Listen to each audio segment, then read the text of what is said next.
Previously on Hive. We found the central hub. When it's destroyed, the entire Hive falls. It is close. Very close. It was us that drove it back. It will be the collective that will end it.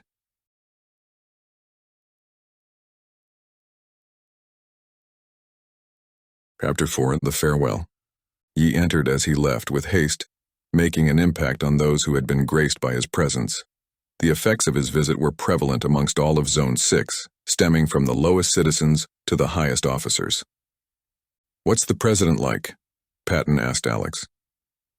"He's fine," Alex replied. "I am going to tell you something that needs to remain a secret. This is for you, nobody else." "Okay?" Patton stated with sarcasm. "Look at me," Alex demanded with a harsh undertone. "Peddler's Lake, the ravine. If anything goes wrong, go there." "Something wrong is going to happen at Peddler's Lake?" Patton screamed with confusion. "Keep your voice down," Alex warned. "Peddler's Lake," and Patton whispered. Alex nodded, looking around. Final checks of vehicles were being made. New soldiers' hands shook with fear as they listened to their commander's detailed plans. "Watch the citizens, protect them. I'll do my best. I want better than your best." "Are you scared?" Patton asked. "No." Patton nodded with reassurance and wrapped him in an unexpected embrace. Alex awkwardly patted his back. He did not push him away, as there was a possibility that they would never see each other again. "I'll see you soon," Alex promised as he stepped forward. "Don't die," Patton cried out. "Maybe I'll join the Hive instead," Alex joked. The duo laughed. Alex moved towards the other vehicles, which were idly waiting for combat. MATVs were paired with sole motorcyclists who were given the advantage of agility, trading it for protection. Their group was made up of over 50 vehicles, showcasing the collective's strength. Alex gripped his gun, thankful for what he had been given. An LZ-100 rifle, marked with gray tint. In his pockets, he held 2 caches of stock. The Smith & Wesson remained in his holster. Neither David nor Takeo's weaponry had changed. Takeo kept his R90 in his hands. David had only pistol. Takeo took the wheel of the MATV, Alex the passenger seat, David at gunner. Reese entered the back seat. He had been granted an SNH-21 sniper rifle. The scope was hidden in the moment, but if it was needed, it would emerge. "Long time no see," Reese stated with a smile. He appeared happy. His breath smelled of liquor. His teeth sucked on what appeared to be a small white protein pill. "You've been drinking, I'm reporting you," Alex declared. "You can't report a hero." Before Alex could act, they were commanded to remain still in their positions.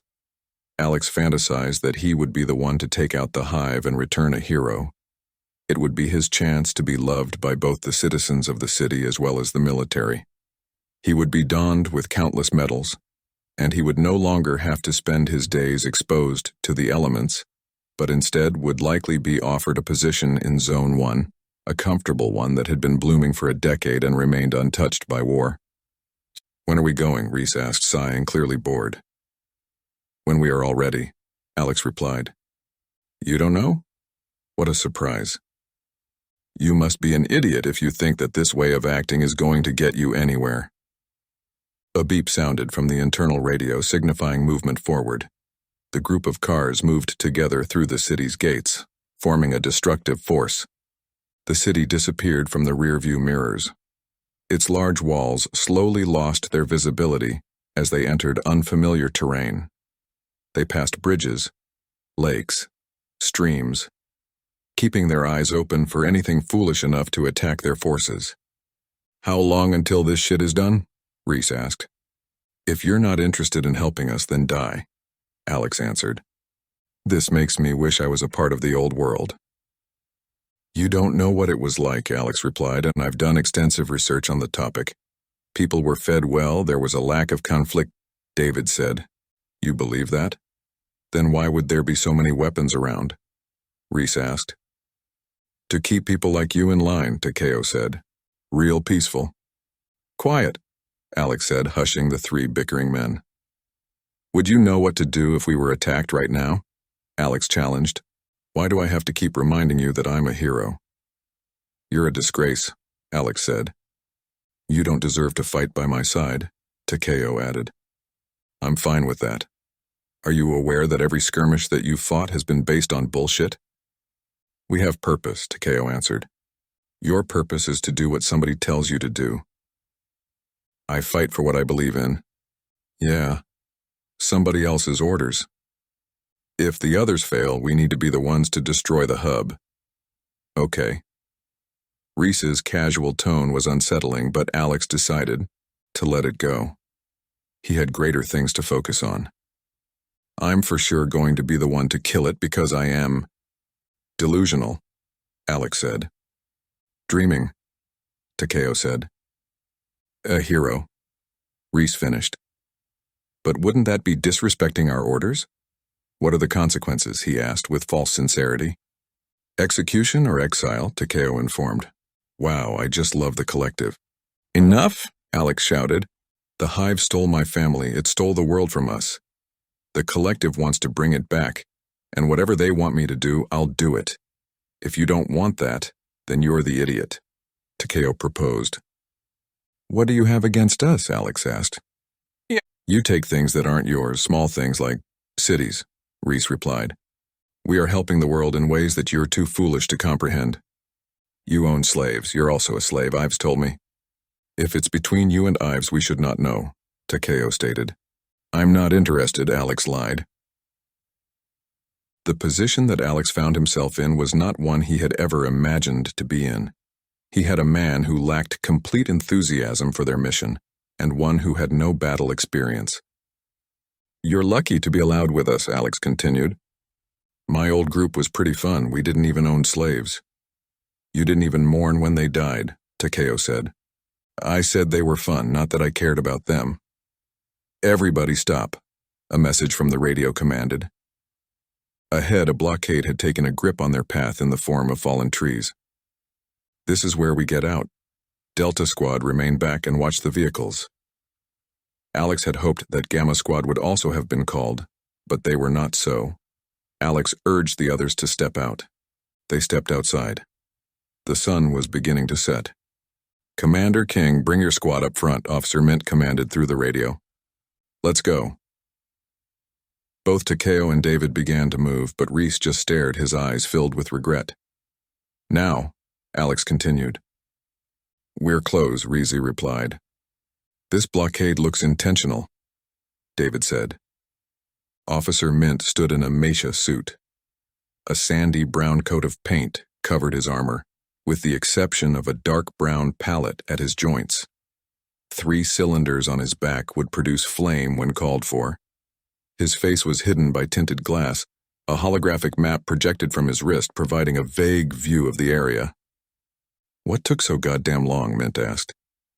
It was me. I had forgotten my weapon and it held the others back. David lied. Alex had no interest in correcting him. That's not true, we're sorry, we should have ran, Takeo said.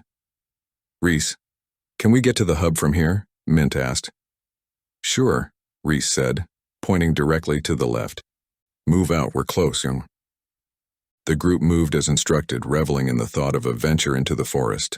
Mint appointed his second-in-command to lead while he remained in the back with Alex's squad, citing that if Reese was incorrect, he would be the one to cultivate the execution. Eventually, the group stepped upon a rocky cliff. Reese's claim was true. The large hub existed. Its exterior was etched with cracks where drips of green poured out. The dough breathed in small increments, rising and falling slowly. Circling the hub were dispatched Hive bodies. Hardened gray came from their mouths. See, now this looks familiar, Reese stated. Delta Squad, remain back, Mint commanded. He blasted in the airspace along with the few others who donned mecha suits. Those without descended down the rocky slope manually without the aid of technology. I always believed that the central hub would be bigger, David said. Don't complain, Alex said. Hubs correlate to the amount of the hive that they control. If this is the main hub, it should be larger. Where did you hear that? Old collective files. Alex wondered whether this could be another cultivated myth. He didn't say anything, but the possibility nagged at him. And there is an incredible lack of defense, David added. There was some, Takeo said as he pointed to the Hive's failed guards in the form of corpses scattered upon the earth below. They weren't around when I was here, Reese mentioned. The ground forces landed at their destination. The lower elevation had been cleared of trees within a long radius. The only attraction was the hub. It's not in the Hive's nature to leave itself unguarded, David mentioned. It tried, Takeo said as he pointed to the cluster of bodies. Deploying explosives, Mint stated through his radio.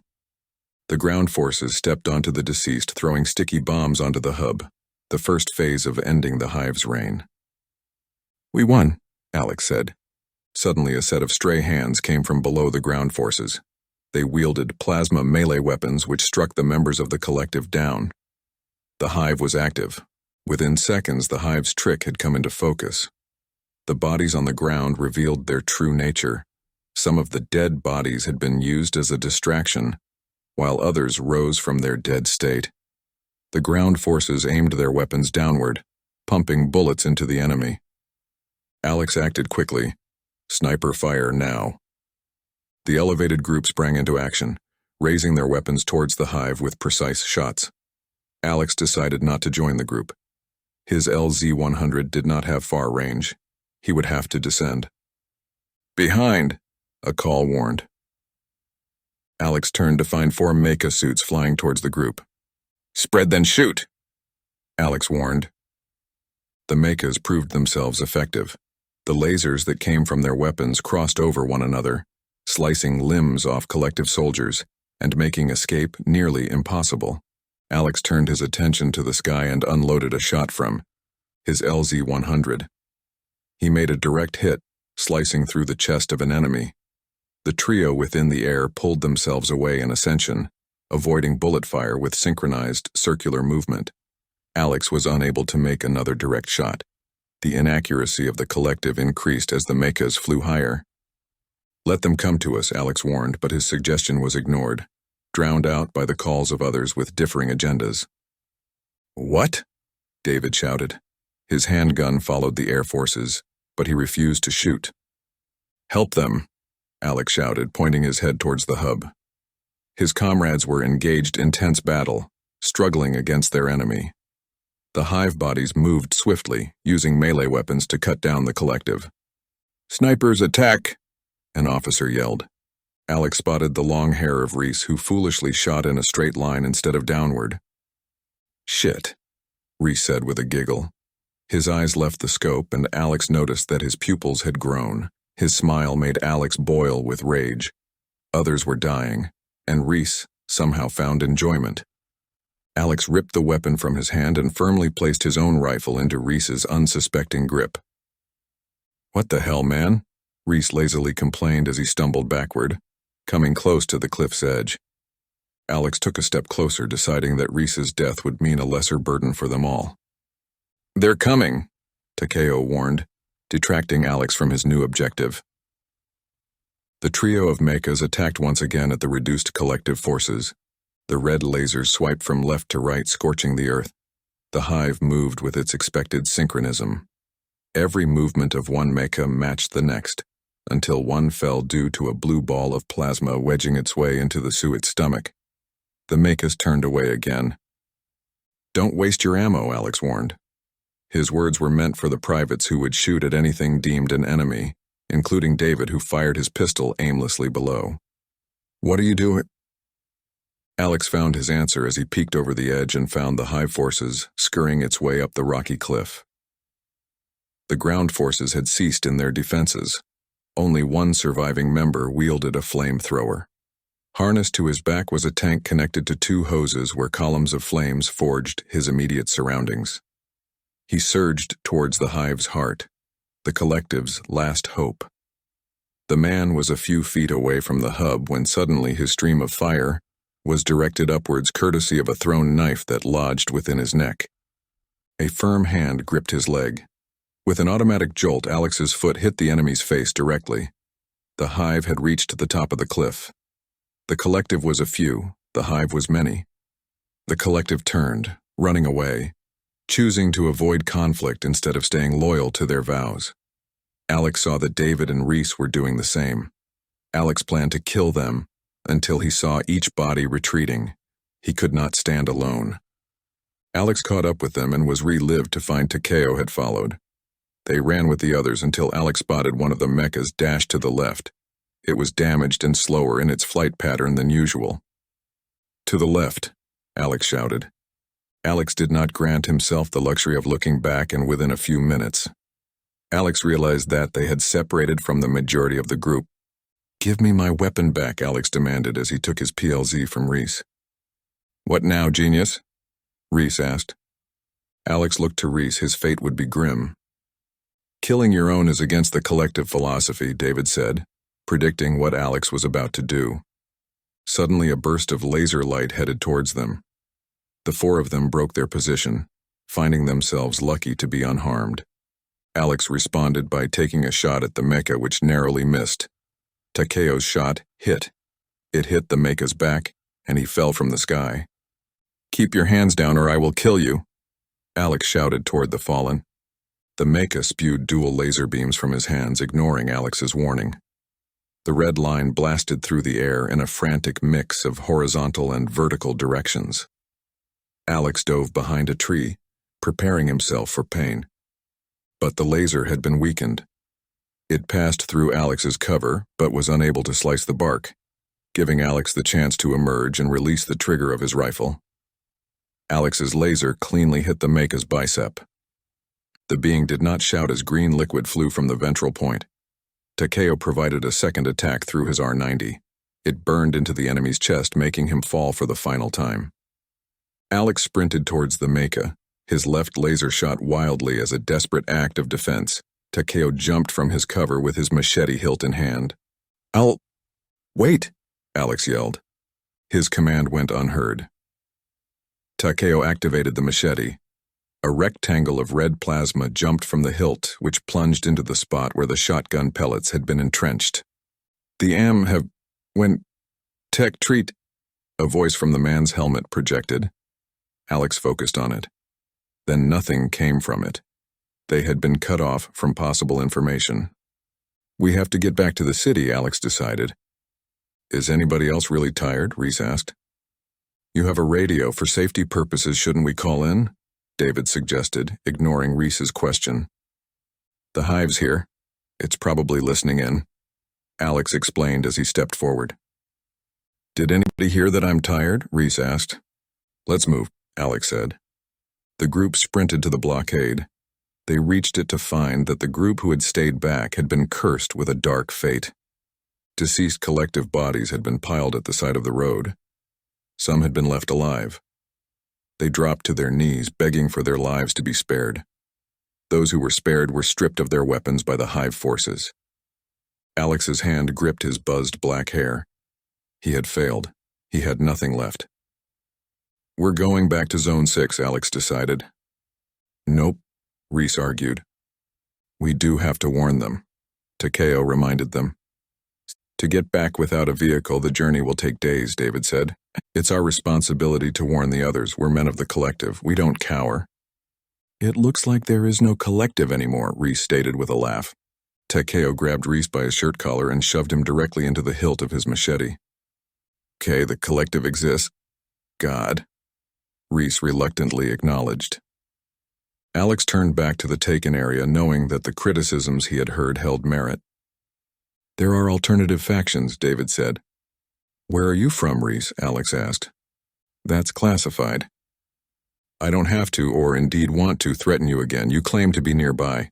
Tell me where it is." "Are you admitting that the collective does not know everything?" Reese teased. "You're a deserter." "I don't know if you're a technician deserter, Amish fuck, maybe even a loyalist, but you left your people. Tell me who they are." "The libertarians.